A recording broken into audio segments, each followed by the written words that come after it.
Falar com o ouvinte. Alô, boa noite, quem fala? Programa polêmico. Vamos lá. Oi, boa noite. Oi, Maria Dolores. Oi, Maria. Pode fazer Tem uma pergunta a fazer? Pode fazer pergunta, pode falar. Sua ligação tá falhando, tá cortando. Vá pra janela aí, vá pra um lugar mais aberto, tá cortando o seu sinal. Pode falar, não, telefone.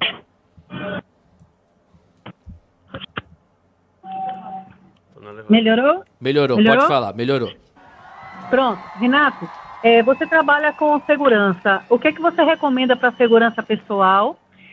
Segundo, John Forsyth foi eliminado, e eu já lembrei da sua pessoa. E terceiro, podendo sair daqui do Brasil, você recomenda sair ou ficar? Eu lembro que você comentou com o Alexandre Costa sobre a desorganização aqui do Brasil ajudar, inclusive, a gente poder fugir desse sistema. Obrigada. Valeu, minha querida, obrigado. Ouvinte de Salvador, né? Diga de onde você está falando, viu, ouvinte? Eu acabei de esquecendo de perguntar. É de Salvador, Salvador. Obrigado, pode desligar o telefone. Renato, pode responder, por favor. A maioria das pessoas, elas não tem a facilidade de poder morar onde elas quiserem. Agora hoje, graças ao Bitcoin, eles conseguem desinvestir, eles conseguem tirar a poupança, a riqueza, o asset deles do controle desse sistema. Mais importante do que você sair do país é você tirar o país do seu dinheiro. Sua renda, sua herança, sua eventual aposentadoria, você já está exposto extremamente aos riscos do país, que nós já sabemos o que vai acontecer aqui. Faz sentido uma pessoa que já tem a renda aqui, já tem a aposentadoria aqui, mora numa casa aqui, vai ter a herança e tudo mais aqui. Quando ganhar um dinheiro, poupar aqui, você está concentrando mais risco no risco que você já corre.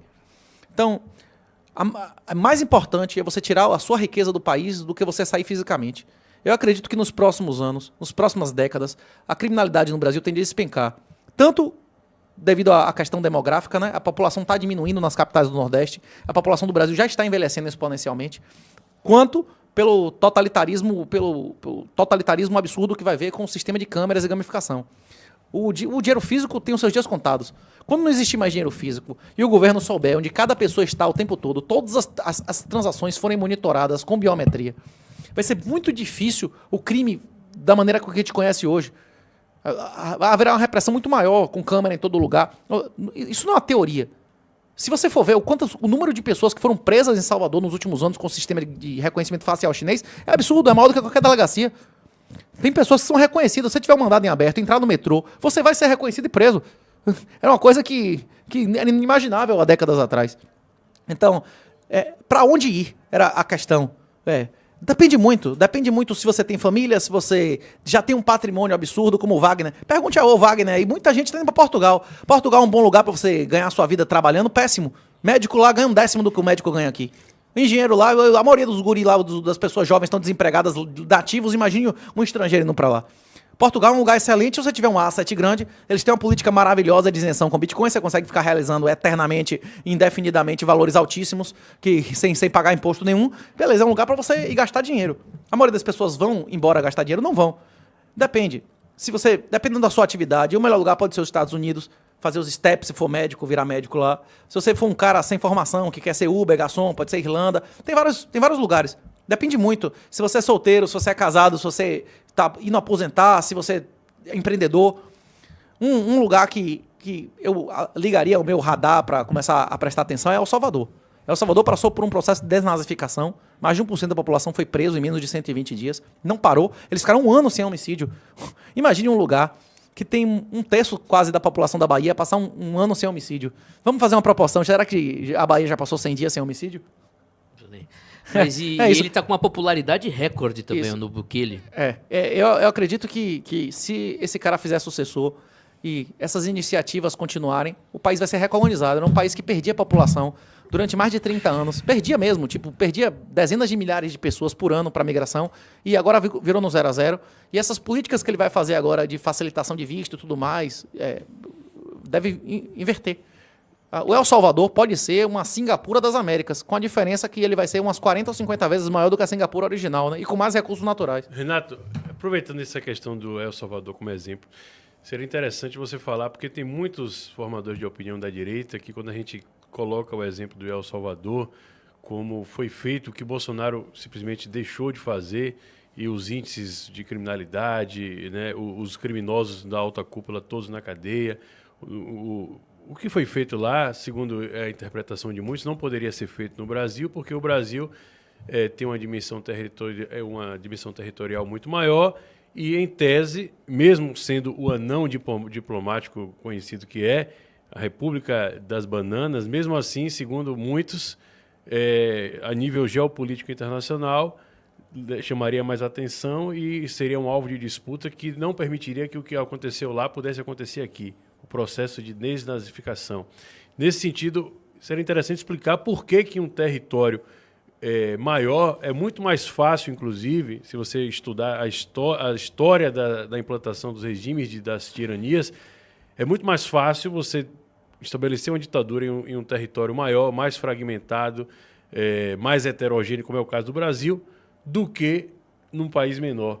Seria interessante porque serve como justificativa para a inoperância do Bolsonaro essa interpretação que não tem muito sentido. Como é que você pode explicar isso de uma forma mais clara para as pessoas entenderem que o Bukele, né, Bukele que eu falo, o que ele fez lá no Brasil seria ainda mais fácil que o Bolsonaro fizesse, considerando que ele tinha o que o Bukele não tinha, que era, na verdade, o amplo apoio da classe produtiva, né, de forma praticamente absoluta, né, e a popularidade também, para fazer com que aquele sistema fosse cada vez mais ilegítimo diante da população, que foi o que ele fez. Praticamente criou um novo sistema, suprimindo o anterior. Como é que se explica isso aí do ponto de vista didático, para até um débil mental entender isso? Existem duas fontes de verdade. Existe a lógica e existem os dados empíricos, não é isso? Eu posso afirmar que o céu é azul se eu tiver uma determinação objetiva do que é azul, de que espectro de luz é azul, e se eu tiver um equipamento que meça o espectro de luz do céu. Isso acabou, não é isso? Não tem mais discussão. Eu poderia dar opiniões aqui do que é... isso é mais difícil, é mais fácil, mas se a gente for aos fatos, a lógica e aos fatos do passado, do presente e do futuro, o que a gente observa? Tem dezenas de explicações de por que revoluções e modificações... revoluções e contra-revoluções. O Brasil vive um processo revolucionário.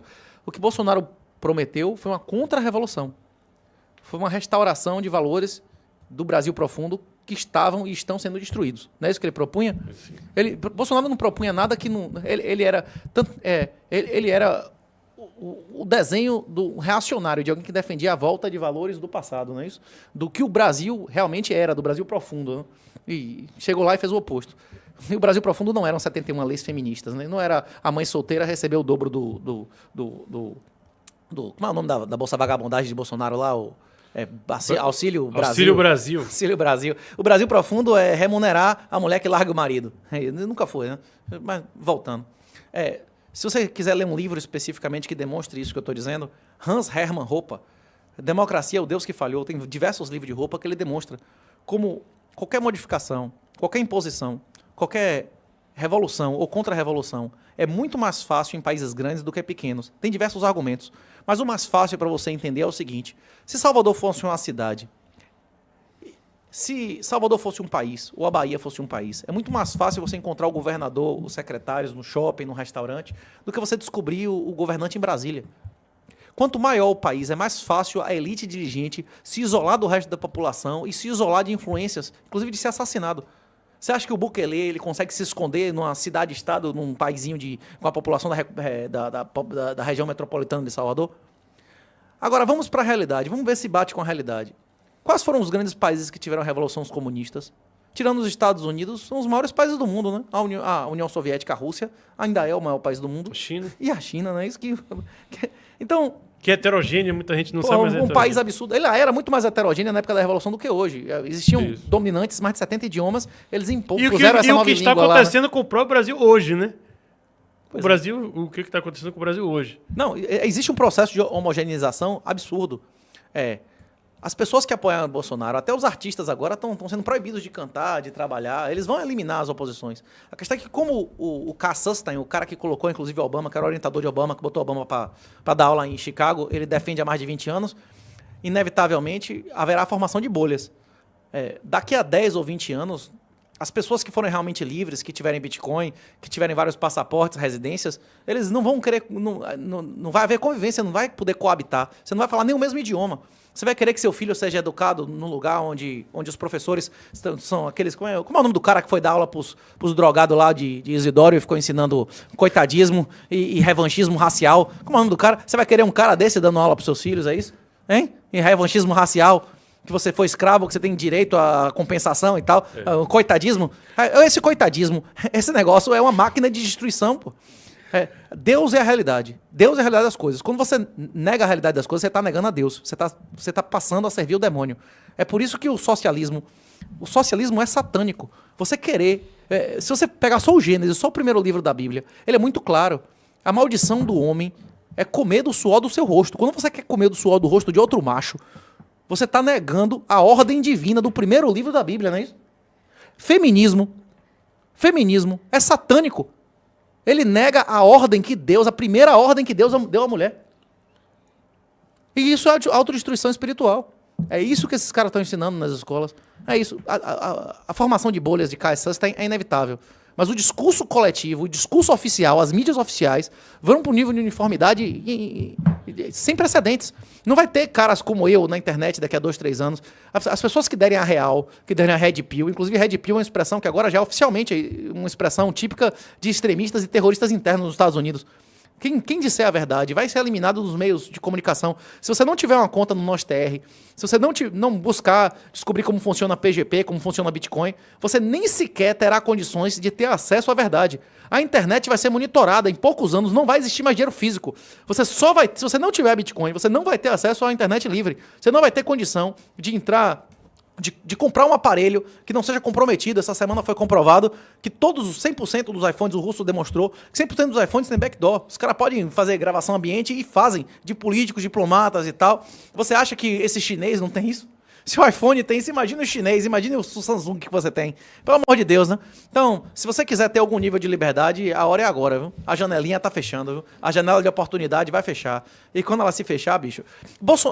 O professor Olavo disse claramente, isso é mais pura verdade, em 2022 era o último ano que o Brasil poderia ter uma mudança de regime. Acabou.